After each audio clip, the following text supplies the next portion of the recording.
I decided to be a pacifist on a 600 pop server for a while.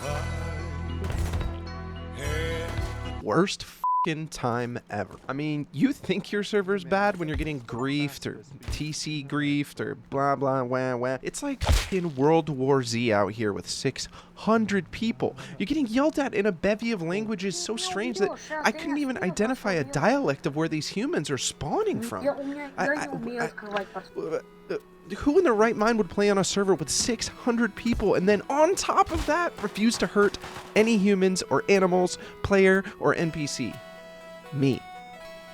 I did that for you. You're welcome?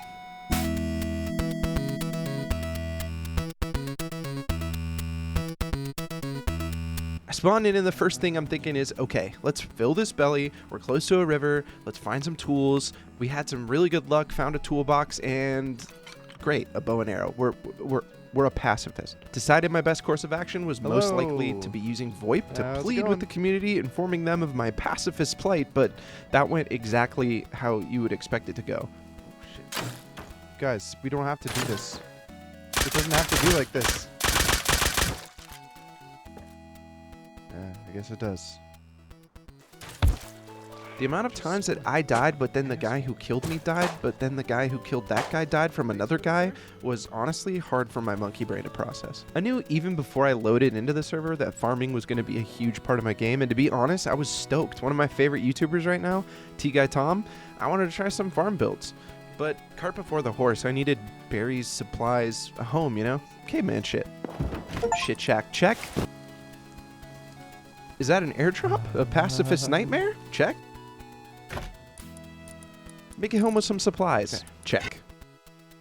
I'll be honest, I fully expected this to be a solo run. There's not a ton of value that a guy who can't even kill a boar can do for your roaming kill squad, but these nice young lads took me in. And can we take a second? Why does everyone who plays Rust sound like they have a terrible Adderall addiction that prevents them from like getting their blood drawn without shaking? It makes me feel Just old. build your base. Is this your base? Is this your base right here? Yeah. Okay, we need tools. I farmed up a bit of resources, but then I got a tip from a larger group that I'm actually friends with that they were thinking of building near the middle of the map, and I negotiated a pretty sweet deal with them, so I could provide them with some farmed materials like cloth, more importantly teas, in exchange for protection. That's right, baby. All I have to do is get a base up and supply these boys with some tea to ensure my survival. I told them I don't want any blood on my hands. I'm not pulling the trigger. I'm basically living out the plot of War Dogs. So I packed up my bags, waited for the dead of night, and headed out on the Oregon Trail.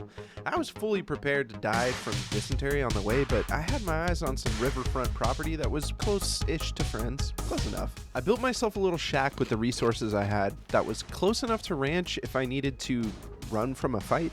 I could run to the ranch for a safe zone, and I don't know, maybe they'd die and I get their stuff. Upgraded it as much as I could, got a farm going, and began to plan my tea empire. I had dreams of being the silent investor of a group of ruffians terrorizing the server.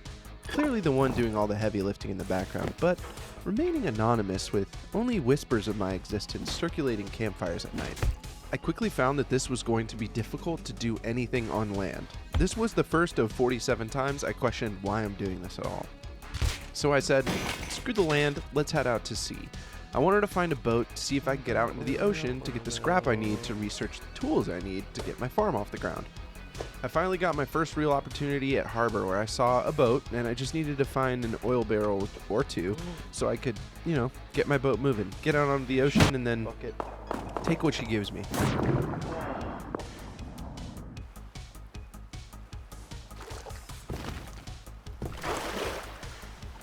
And I did, and things looked good. They look so good.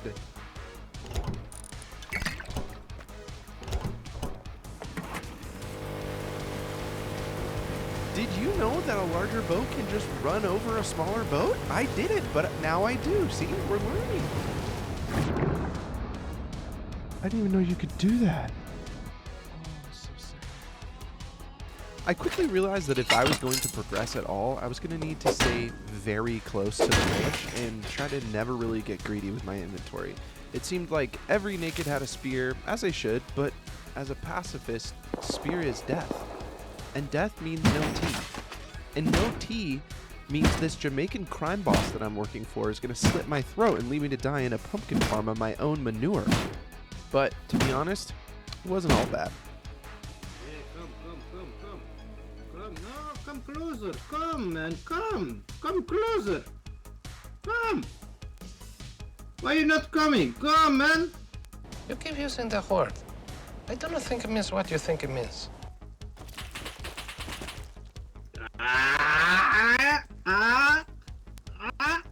Wait, I'm coming. And as much as I felt like everywhere I turned there was a naked with a spear, like this guy who followed me for just an insane amount of time, just to slow my progress in any way he could. He followed me around the ranch for 15 minutes. We did 4 laps. I went in and out. We waved. But little by little, I started building up enough scrap to research things that I needed to start my farm. And just when things felt like they might be the darkest, I saw the light.